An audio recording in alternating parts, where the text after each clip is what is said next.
Bien, como habíamos anunciado, íbamos a recibir hoy justamente al subsecretario de Trabajo, Daniel Pérez, para hablar de varios temas en la medida que el tiempo nos dé. Uno de ellos tiene que ver con la 13ª edición del programa Yo Estudio y Trabajo orientado a jóvenes de entre 16 y 20 años. Y en el caso de este capítulo estamos hablando de jóvenes que van a ingresar dentro de la órbita pública para cumplir distintas funciones durante todo el año 2025. Pérez, bienvenido, un gusto tenerlo con nosotros. Buenos días, mucho gusto. Bueno, vamos por la 13ª edición. ¿Qué cantidad de jóvenes se han inscrito para este periodo? Y hablábamos antes de comenzar la nota de explicar un poquito que lo que se abre ahora es el periodo para las personas que van a estar en la órbita pública, que hay otro capítulo que está destinado a quienes están en la privada, por ejemplo. Sí, exactamente. Ya este año hicimos la primera edición del programa Yo Estudio y Trabajo en el sector privado y ya han ingresado los primeros jóvenes, no han ingresado todos, van a seguir ingresando en el transcurso del año, pero estamos haciendo ahora, como decía, la edición, que es la 13ª. Este programa ya tiene 12 ediciones anteriores, que es para el sector público, que ofrece en esta ocasión 720 becas en 55 localidades del país, y no tengo los últimos datos porque cerraban ayer en la noche, pero más de 20.000 jóvenes se han inscrito para esta nueva edición, lo cual es una cifra que es la normal, ¿no? ¿Cómo se hace la selección? Porque claro, todos tienen una expectativa, pero hay un cupo limitado, digamos, ¿no? Sí, justamente lo que no hay es un proceso de selección, lo que hay es lo que se llama un acceso universal, que es a través de un sorteo, es decir, todas las personas se inscriben, el que se inscribió primero y el que se inscribió último tiene exactamente la misma chance, y mediante un sistema informático se hace un sorteo y quedan en ese orden ranqueados, digamos, y allí se van asignando. Se tiene en cuenta para eso, obviamente, la localidad, porque tiene que tener una cercanía, y el turno en que se ofrece la beca y el joven va estudiando. ¿Qué características tienen esos jóvenes sociales, digo, ¿no? Sí, ¿Están vinculados a sectores más vulnerables? No, es un acceso universal, aunque nosotros cuidamos sí que se cumplan algunas cuotas. Por ejemplo, tiene que haber un mínimo que al menos la mitad tienen que ser mujeres, en realidad siempre son más mujeres, al menos el 8% tienen que ser personas afro. En los últimos 3 años han sido el 10% han sido personas afro, al menos el 4% tienen que ser personas con discapacidad, 2% tienen que ser personas trans, y más del 13% por lo menos tienen que ser de programas de INAU o de MIDES, justamente porque buscamos también atender a la población más vulnerable. Trata de ser abarcativo. ¿Y se ha incrementado el número de inscritos con el paso del tiempo? Es decir, ¿ha generado expectativas este fenómeno? ¿Ha funcionado efectivamente? No, no se ha incrementado el número de inscritos, es más o menos igual. Solo en el 2020, el año de la pandemia, sí hubo un crecimiento muy importante que superó los 40.000, pero si no se mantiene normalmente en el entorno de 25.000. Pero los resultados que tenemos sí son resultados buenos, al menos la evaluación que hizo el Banco Mundial sobre el programa ya hace unos años atrás indica que quienes pasan por el programa tienen una mejor trayectoria laboral, es decir, luego de pasar el programa tienen una mejor inserción laboral y mejores salarios, y en el caso de las mujeres incluso reducen la brecha de género. Las mujeres que pasan por el programa tienen niveles de salariales a los varones que no pasan por el programa, y lo mismo en continuidad educativa, lo que muestra es que tienen mejor continuidad educativa quienes pasan por el programa que quienes no pasan. Y se muestra además que no hay gente que deje de estudiar por trabajar. De hecho, en la práctica es un requisito excluyente que se siga estudiando. Que siga estudiando por lo menos mientras dure la beca. Lo que se ve que en general o cambian los horarios o alguna modificación, porque claro, obviamente están trabajando y estudiando.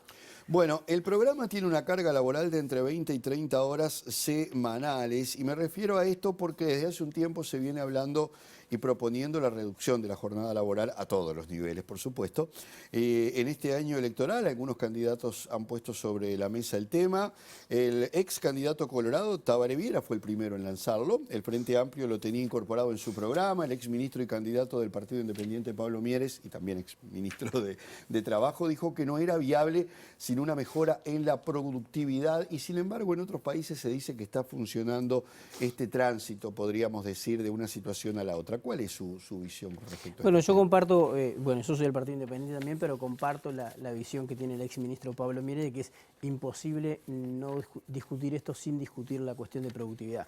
Nosotros imaginémonos un pequeño comercio que tiene 2, 3 funcionarios y vende X cantidad de dinero, factura X cantidad de dinero. Si yo reduzco la jornada laboral, automáticamente tengo que decir que en menos tiempo tengo que vender exactamente lo mismo. Entonces, si no logro hacer esa productividad, lo que va a pasar es que se van a perder puestos de empleo, van a haber empresas que cierren. Los sectores en Uruguay no son todos iguales, yo creo que hay que discutirlo. Esto es bien una cuestión de diálogo social y de discusión tripartita y mirar sector por sector, pero no solo los sectores, también hay que mirar dónde están localizados. No es la misma la productividad y la capacidad que tiene una empresa en Montevideo que una del interior, no es la misma la de una empresa que está al sur del Río Negro que una la que está al norte del Río Negro. Entonces eso me parece que hay que mirarlo bien. No puede ser lineal, dice usted. No, yo no creo que pueda ser lineal. Eso, bueno, en el mundo no ha sido lineal, no ha sido general, siempre han habido estudios por sectores y además en plazos importantes de tiempo. Yo que sé, por ejemplo, el caso de Corea tuvieron un proceso de más de 7 años. En muchos casos eran reducciones de 1 hora y se va probando y después se va haciendo. En algunos casos, incluso esas reducciones de 1 hora han sido con reducciones de salario también, que no es lo que se está planteando en este caso. Entonces, si queremos hacer una rebaja a la jornada laboral sin rebaja de salario, que yo creo que me parece que ese es un buen postulado y al que yo creo que hay que aspirar, pero hay que hacerlo ordenadamente, hay que hacerlo de modo prolijo, hay que discutir sector por sector para justamente ver de que no se afecte la productividad, porque eso si no lo que puede terminar costando son puestos de empleo. O sea, que la idea sería no aprobarlo a la carrera, sino dar todo un debate, pero en principio, por ejemplo, estaría de acuerdo en ir paulatinamente probando, digamos, ¿qué deja esa reducción laboral? Yo creo, claro, yo creo que hay que hacer es acuerdos entre trabajadores y empresarios. Yo creo que es una discusión bien para el marco del Consejo de Salarios y ir mirando en cada uno de los sectores, ir viendo. Hay sectores que capaz que pueden estar haciéndolo ya o lo pueden estar haciendo paulatinamente y otros hay que verlo.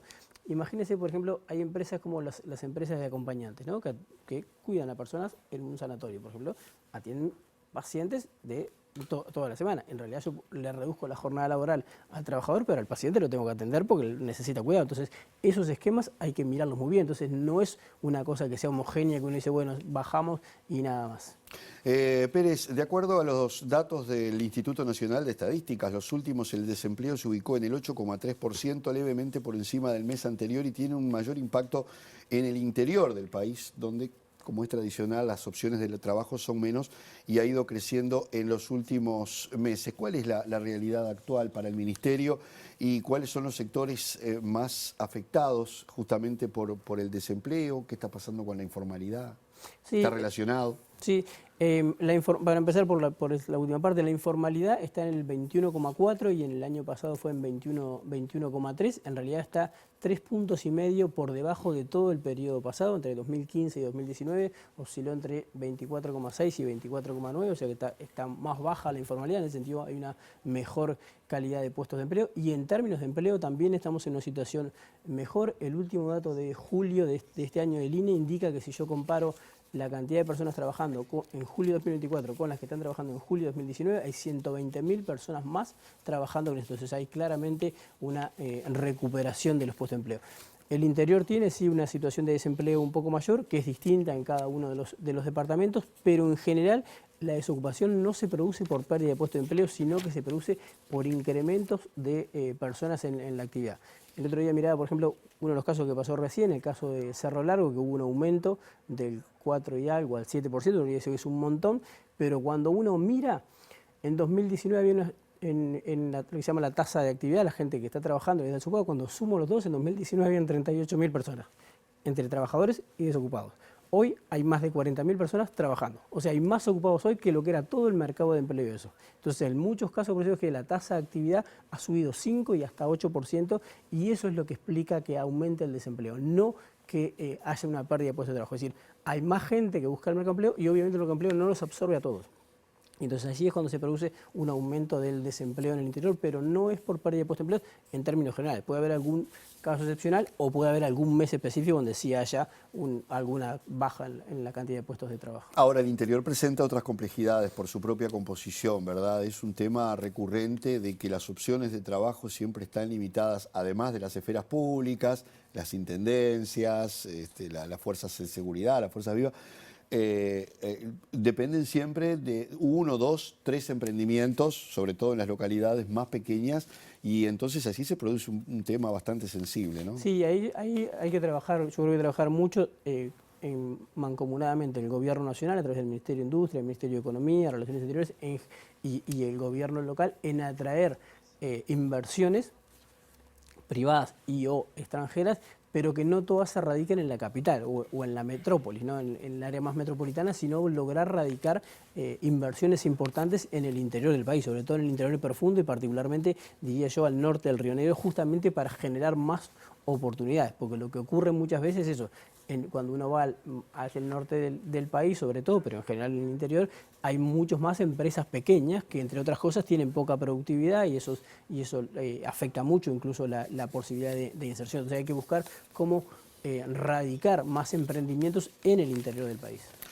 Muy bien, Daniel Pérez, subsecretario del Ministerio de Trabajo y Seguridad Social, gracias por estos minutos, por compartir. Y bueno, la buena novedad esta del programa Yo Estudio y Trabajo creo que es importante para todo el país, así que saludamos que se hayan anotado tantos jóvenes y que exista esa posibilidad. Gracias. Muchas gracias a ustedes.